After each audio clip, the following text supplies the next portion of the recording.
6kan oma kan tama kan tam se chuan ria chung zinga mi pi ka chin chiana buwa chuan estel lam te kan tlangin nam ka kan lam ta wan an ro pui la te em ema a kho nei tu kan ni angin joy mo nei kan ti nge tu kan la ya pu si ma lo ma la chief planning officer SPC lu nei so kan speed so tu rin so phata pa chaka lung lei district ko pa impui ber ani ti kan share tin ama ko in ti anga lung lei mi la sa te rồi mọi ngày thế rồi mọi cặp thế rồi mọi in sắp itu ngày thế in cái gì thì acan sungin phiêu sáng sáng mình học trên thế academic là thế sports thế social work thế lúc này mấy điều bây giờ mấy bộ điều India nó cũng qua mình học trên thế rồi mọi nó hôn khi cần học bằng rất rất to đấy thì phải nạp bộ lung lei pin channel pa lung pui tak mai esteri rồi mai la hun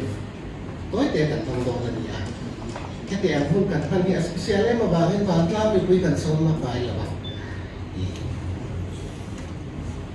etilaya te especially tak kan so ma tu te nge kan ni ti kan ni sia te na tu te lo ta kan ni kan sia te na ni ma ni lo bin group te bin introduction ni lo ki la change sia assign su kalang changin HPC su kwa changin HPC staff local te ba parok te ang kakare HPC staff te kan dia so HPC i kan sok sang kan share kan chairman su chief minister ni kan vice chairman su minister ni kan MLA ni tin official member hi kan oma hi amuk chut chilin kan DC hi kan member secretary niya so baka chuanin officer members pasari dan kan niya I ko may takin members nilang te iba na parang niya dapat local le chuan kan mi som te atakin MJA lang pang ko may inbound parang ka MZE soal MDM soal esteri tsuntele lonjoy om tu te koi takin nanding teu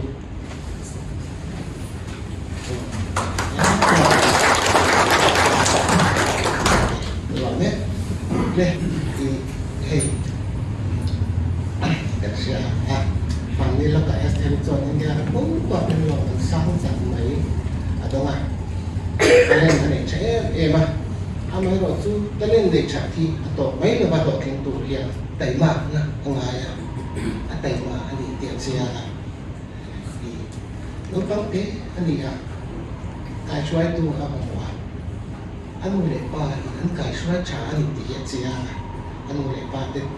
joy moi I tua oi ani akan saya na tura po sang ber dan lana kita pakai kacangin celebrity ni tamaya kan ko ma tai suai na among do na tu yang kan te ko chuan ni pa te ko ni sang ma se na ya tin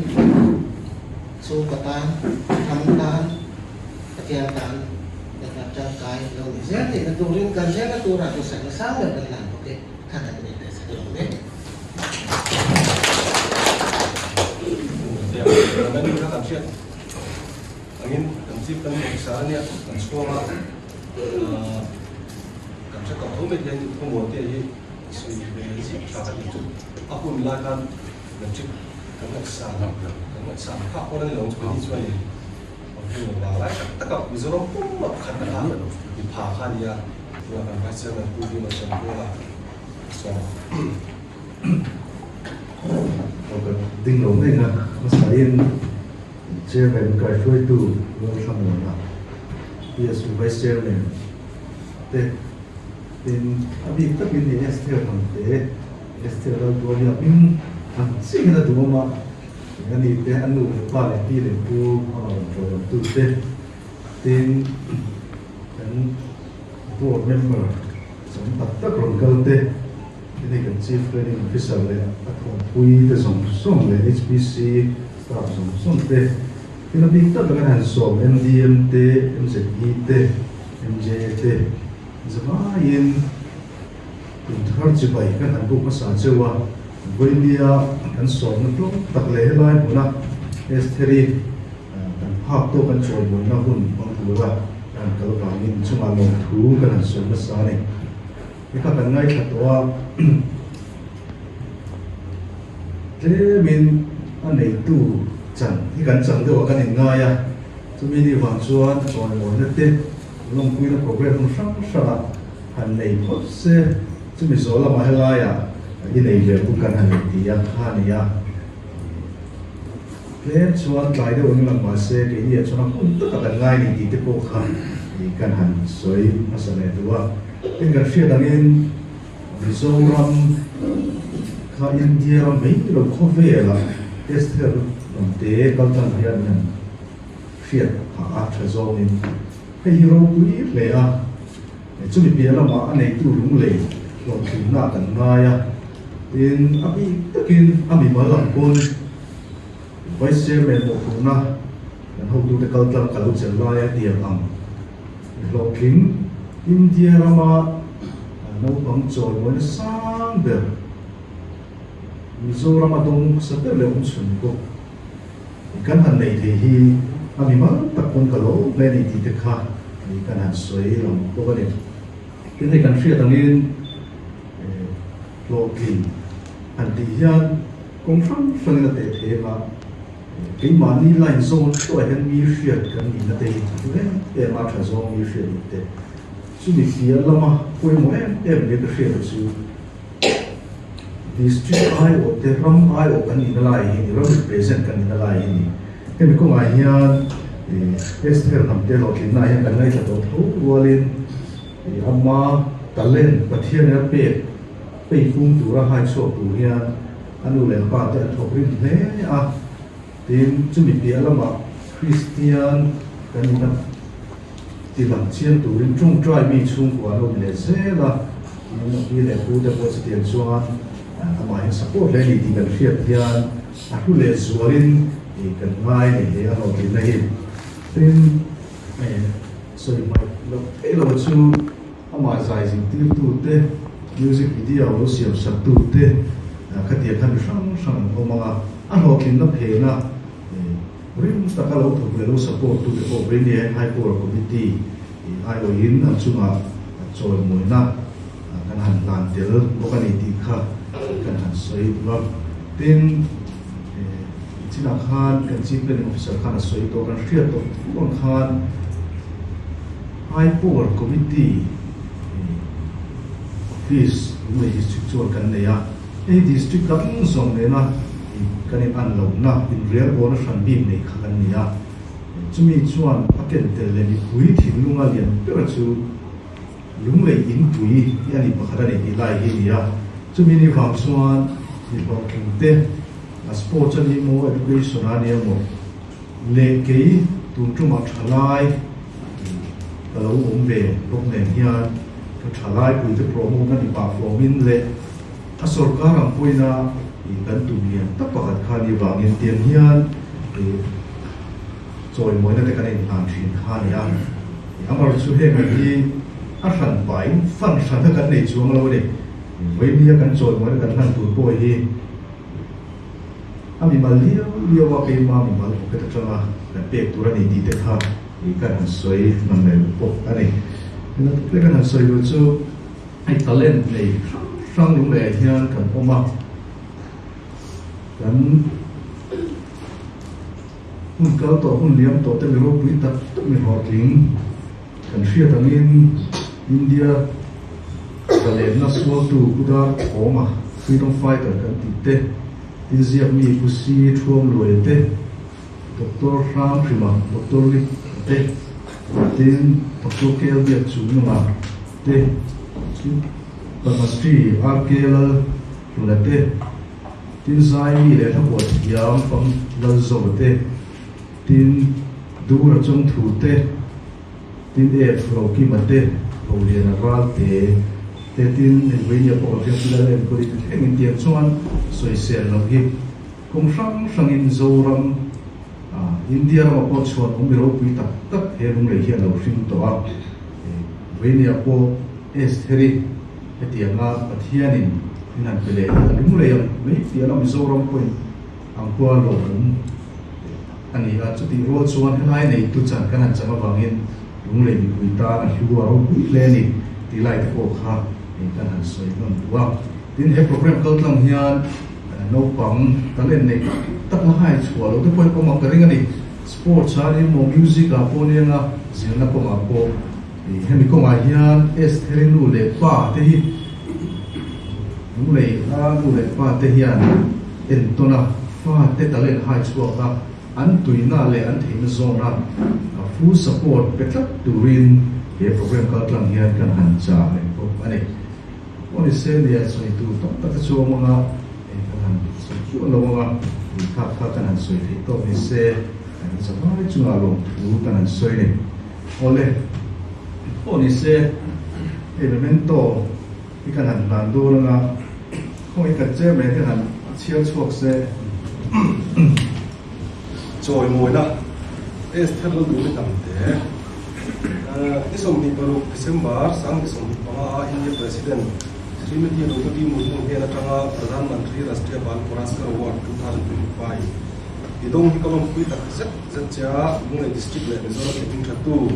ini ka thu ka chuang tak zet che ni diklan tina ke thusia khi ka la che imalam hung ta tu sa sa le ka la che i lo som thonga le vice chairman high court committee yeah.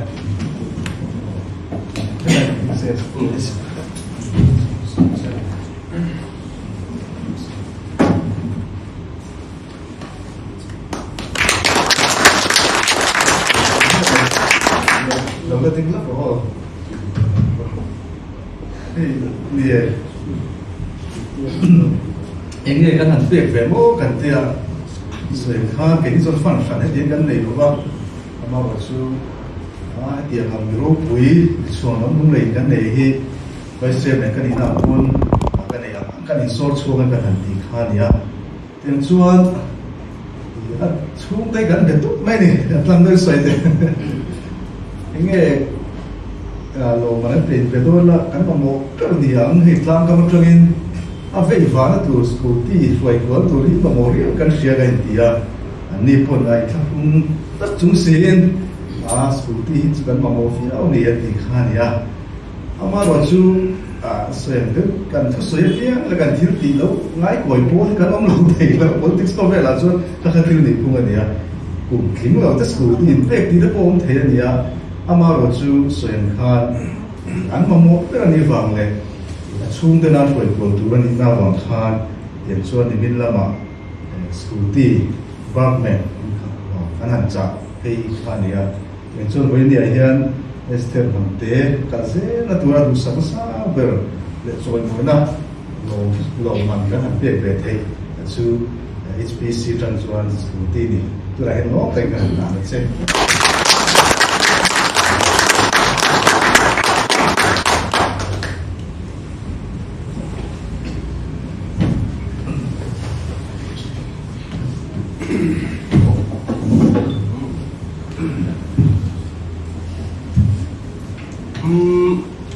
lo mà là đông tổ quốc ạ lo mà là đông khách sĩ ạ chứ bằng cho nên đánh giải tiêu về à cái gì giải đâu này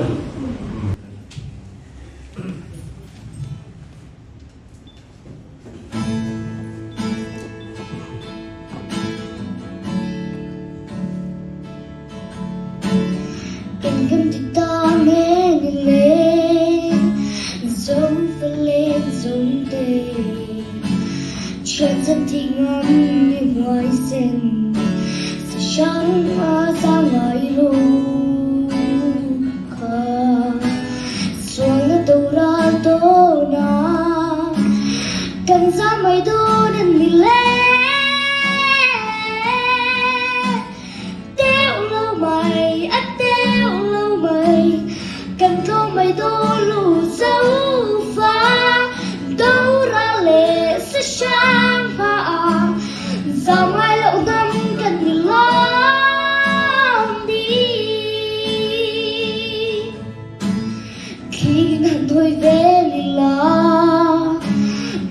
sáng có bụi lại tua xuôi đâu rơi em chân lại tua lần lên về lên cần sao mày đô nên đi lên cần câu mày đô nên đi lên đeo lâu mày đeo lâu mày cần câu mày đô nồng dấu pha đấu ra lệ sẽ sáng và sao ai lòng năm cần đi lo điฉันจะเป็นละอมฉันรู้ที่เอาฮีลายคุมเบลีอีลองที่โบสันดอนเอ็นดี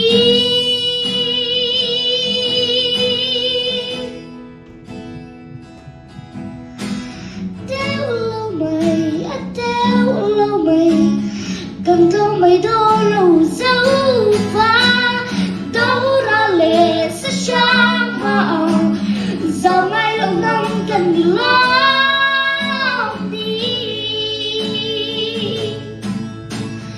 giờ ngay lâu năm cần đi lo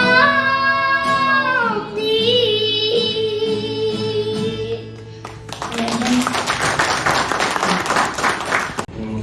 Kami sabihin kasi sunte kan so mga ano to sila chuan cầu luôn ngay là minh tiên apoi mo dale indo ada kan mi ero dia ran chana ada kan ya itu sunte ka so ma sabera ha ado ta kan board members te ka kau thu tanga lo in ro kan base so chu da lan so chuan ado ta mj ka da le nga chuan mdm kan soi le nga chuan mc e kan som le chin chia de no chuan ese sunte so ma sabera oh nhưng thì mà nó thành việc là ya es terinu mà ông đi ba cái này thì lại nu có bạn mà cái trời còn tu ha anh phải nấu bóng được mà ông đi nào bóng được gì cả thì xuân hey cần HPC phải chairman thì là mà hai power committee kan siat sangkan nungai ano tujuan untuk ada district taman hai power committee yang ni apa tuan mati tujuan anong sedia jauh mati tuan kan lalu dia kan rumah tidak sesuatu tidak ada maya lalu tidak ada kongsi maya tuan cuma cái HPC vice chairman là tiếng Anh mình họ thực tế cái trường university national level one anh tung ra luôn quy là sự kiện mấy đi rồi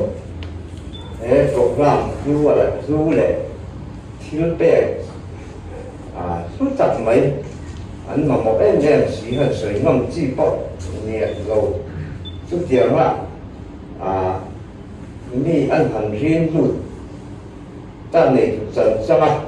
cái tiền thiếu anh hành luôn mình thì anh phim mà cái cái tiền cái này tuân ra là có tiền này làm thứ suy chủ là bao nhiêu anh vừa lại phá cái gì cần thu đấy ba anh sẽ ta kinh mình đang trên trung an chuẩn đó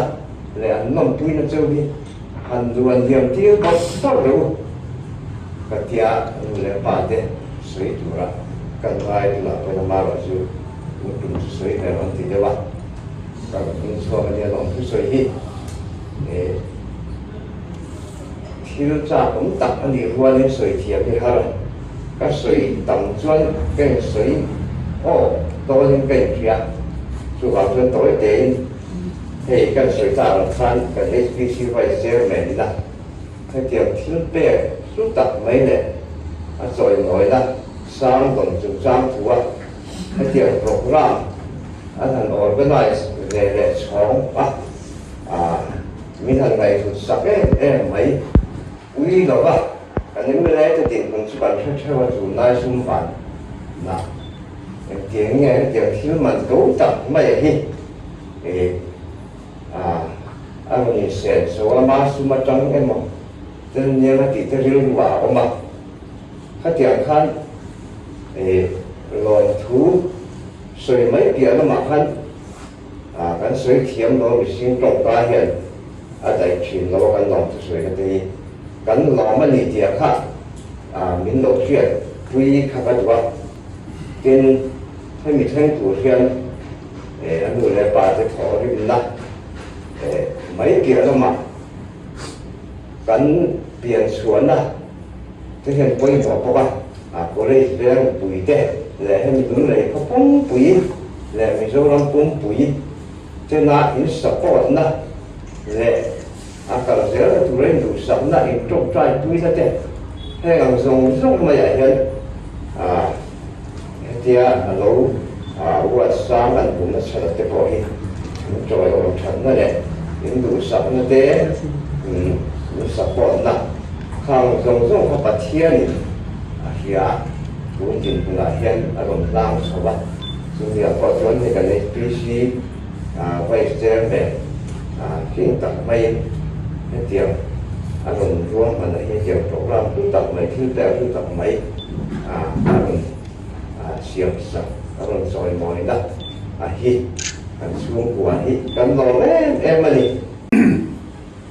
Ikan tinggal susah bela kan dia. Kan FPC Vice Melina, rumah mana mumal le, tak le, fin tak mai, ansia mahi, alo ver mai, subang cuan lulei district SPC, ayo pohian, kepo hunting version similar, di suka du thau maya, ikan tinggal rencang poka. Esther hi pumlibian ikan alina kan sukala kome ma hi katia alo lamua zingania anu fasoi te katia suati pro kalone at soi te na ron soi te empty zai tu si mane so ka kidia te te lai anu mal chuma kan thumaya ka ngai tu ra ka tam khop maya kata trung trai nó bầu khá là sẽ lên máy và thiên trôi môi tù lệ cần những lệ lệ xì lắm có vẻ của bó nâng mặc trôi môi tù rô bùi tập ở nô đi dễ thì nán thì khác cả trung trai nà anh nhìn về à ia và thiên đi nán xung xuộc dễ mày ạ hiên ở nô bùi bộ các ia cuma rampung kuapa chon moina sang ber mai an dong le chat te po hi pathian hian choi moi ani ti hi chiang em maya tu bang chuan aloma in ahla han khan te hi ama han promote tu te hi ni ro pui ka ti ring ena tinga hen la ti sap tir na chang an siat ti lai kha karin ro hena deu leng maya ti chuan helaya azora ma la ti emo ala chumi chu asamoi ti mai lo ba Indian mi song sentiment khoi zonga alan han chuat sak le tat mai te moi tak mai an zai te tin heng zong a hian anu le pa pi pu te han chom chuan na hi aro puem ema ma se soi thui vak the ni lo wangin chuan te chuan ni lu le district ayo hianin kan lo ema chon moina dong hi ro pui po kan tia wena hian kan lo thu kan an din chu pui ve ni lo me SPC na pa chang changa an mi son te ti anga chon moi na te an pe ti ro pui kan tia ala ke de kan ti la mu chan ke de wa kharin ke ti chang te ko in jong ni san ka chon ni mon ko na chon anu na ba te ko kana pe no ka trong hỗ trợ khan HPC là bộ khan các điện thông tu là khác hay mà cũng hay em tiệt chia mà kami ở tiệt tết trong coi các điện lại bộ khan tất cả những bụi hình mình bụi á có cái hình bụi sử dụng thảo luận mình tiếng một nó tiếp tục chia mà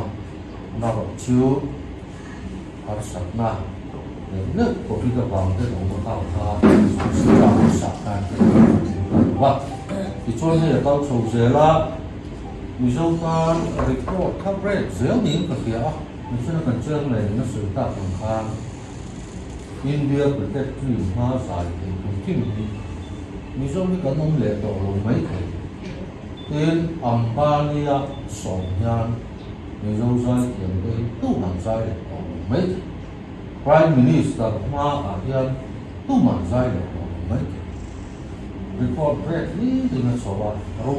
đó tin cần sai thiểm tới tan cũng không in được ya football là cần khía cần tuy em mà thỉnh thoảng thế mà được chưa mình cho làm bạc cần tiền thì cho cần football là nó sao nó sống thua mà thế tăng hút club thì nó thành du là với là cho India football thì cần tổ như này thì được đó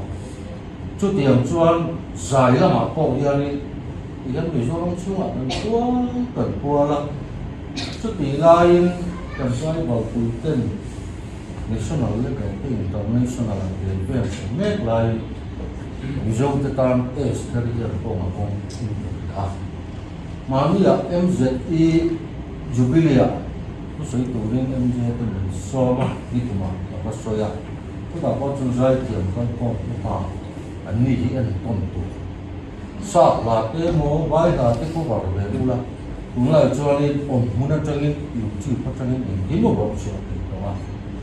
anh ấy quay nó cũng tiền chú đi là cô bảo non mình quay nó điều làm thế các tiền khác anh experience sân này biết có tỷ lệ đâu ví dụ mà chỗ người bên cô về là hiện nay anh thì cũng cho cô về của thì ở làm thì có này cái gì à chú này hiện anh ấy hiện mi sông tới ta giải mi sông sông thì mò ya con ảnh không in được ya lúng lấy trong này thì mi cũng này à cũng được rất là rồi mò ya thu à cái tu nó ao quật ở chỗ này thì lúng lấy đi xí mò cái HPC phải xem này nó mò MJ nó mò vẫn dùng sợi này đâu cái gì ổn phải lúc đầu tiên xem cho làm ministry rồi tiền tiền rồi quý lệ rồi đấy chú bà viên chuẩn hôm nay cần phải phụ lòng thì cần tạo em mà cũng vậy à cái những lấy cái viên cần soi mà mấy tí à hiện những một lại cái trong cái quý để cái việc biết ta những lấy mi người lòng soi ra cho đi cũng ai cho nó lá rồi cần chuyện thế mà nó cần mấy tí ta là phải cần quý lệ अच्छा सुन ए मुझे được chỉ nên là thế mà sẽ chủ bộ cho với lại dia anh ấy nó cũng bảo trợ với đó mình cái gì á mà chuẩn mà lúc này là mình dùng mình cái ta nó chuẩn mình ba cả giải mi cái ta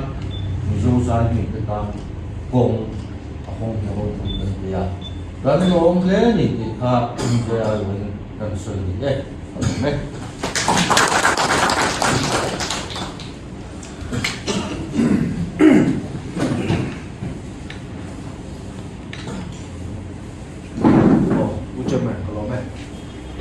Sakarin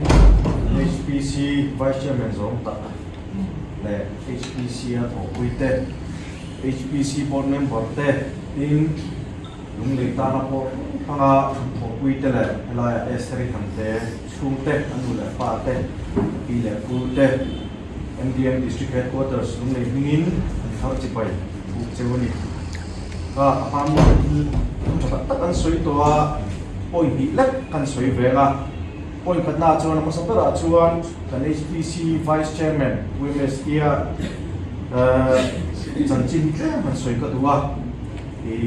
nikum lama khan ama hoping HPC music talent show ka MDM ten kalo kuat sai towa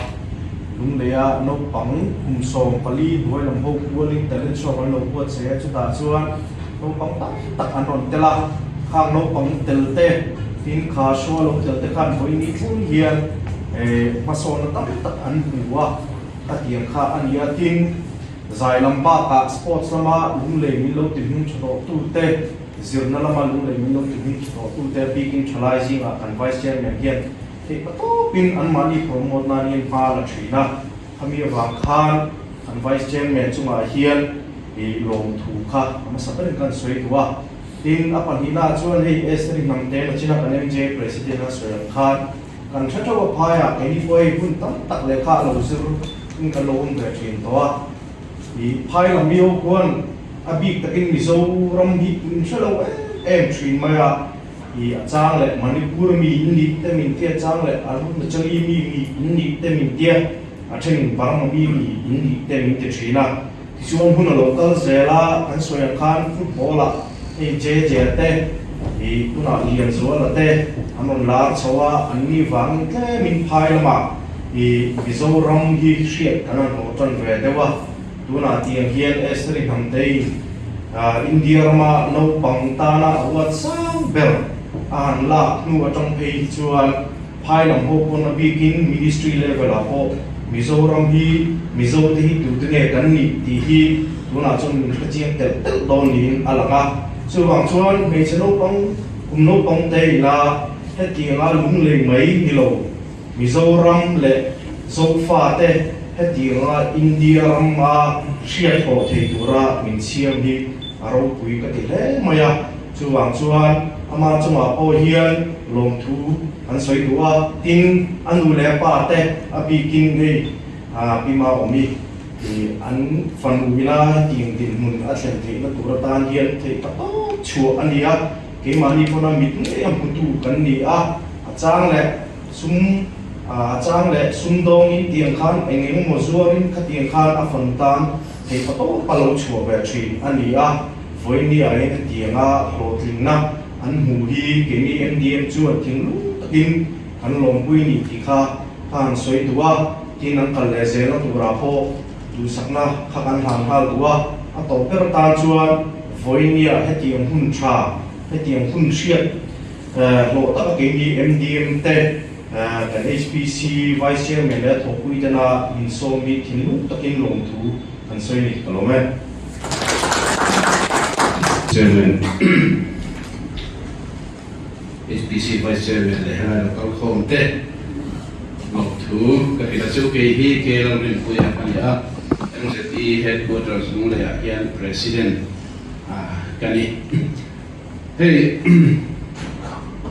estheri hetianga kan HPC vice chairman lompuina thuziat alamte scooty apeti MZE headquarters nung le chuan kan lom ma sai lom thu kan soya di chuan SCE MZE yan life member ania mani loka thuziat te kan pe a hetianga foina ro pui tak HPC vice chairman OSA MZE ten thu kan sei ve the hi life member ani awang point log thu kan sei ani tin ke hi nia se ang khan MZE mani loka president than thar kania president sa sanin han nu loka S3 puala hun manna kading hei kalom le zuala lom thu kan sia ti chuan hei MZE boina hian OB Pathum le member Pathum kan lokala kan vice president Purba le ngi ran ban lokal ve prinsela o ramte kha chuak yo o ramte kan finance secretary ani bidang member Pathum te chukan ban kan parti lo mai ma khang kan lokala khowela thil mu nom per pakhatna pahina Pathum na hi pakhatna sipai thuam fam ki mai thuam panina school na pang mai chia uniform mai thuam le Pathum na lu la mel tha ania esteri hi voina hian uniform mai thuam lai a thalak ka dei nuala ka hu apiang in khowela thil mu nom panina ani di hi ka ngai tu zia India rama choi moina sang ber dong tu khove la thil mu nom ter pani na ani hi aro pui ka ti le ani ti chuang voina hian esteri hi talo puya kal zel ka tura tu sak na ka na mania an vengin an loma puzwe sei karil ro reng chu esteri hi ahlima mel tha ato chin anung atia chu su ka mu da na nia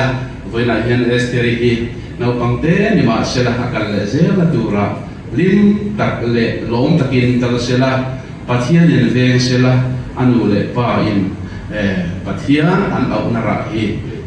muzel sela nakina allen huna po MZE ani emo zaimi pol dang ani emo lunglei di bin thatu ze turin du sakna MZE jo kan na ni ti kha kan sei ni kalome what he can do the result what he get charge on AC Zara engemo advantage no la media de poli kan tampi o ma di kan ai ko na ei me ni chu kan fa lo ni na tu lo hi di dang tak hi kan pui ni SPC hi an ma bi sum ko ma khanin kan dia arresting international level kan tu kan ti ta po là các mi hi anh đầu tư cái sao đấy anh soi chua anh trang xí lâu lệ mà bà là số mét cầm trong lòng đấy anh chân chính cái soi chua anh trang xí lâu đấy chụp hình phạt không đây anh đầu tư cái gì đó là ha người nó còn không thể mình duyệt quy định là thì các cái đồ ăn thì số nó phải tổ nó đi cần xiêm lên nó hoa thì in tour cái thế mình muốn sẽ về anh mình chẳng sắp cái mà cũng chưa hai thì hàng được mình không chung số mà thì đồ raกันเลยสุดๆปะที่เท่าไหร่เป็นข้ากันส่วนจนไม่ได้เราส่งแต่สบายเราดูกันเฉยๆว่าส่วนที่มาเป็นช่วงกว่ามาเป็นช่วงกว่ามีกันเลยเสียตัวละสักละแล้วกันหาคนเจอดีค่ะสุดที่มาเสร็จหรอไหม这个的老外长美国。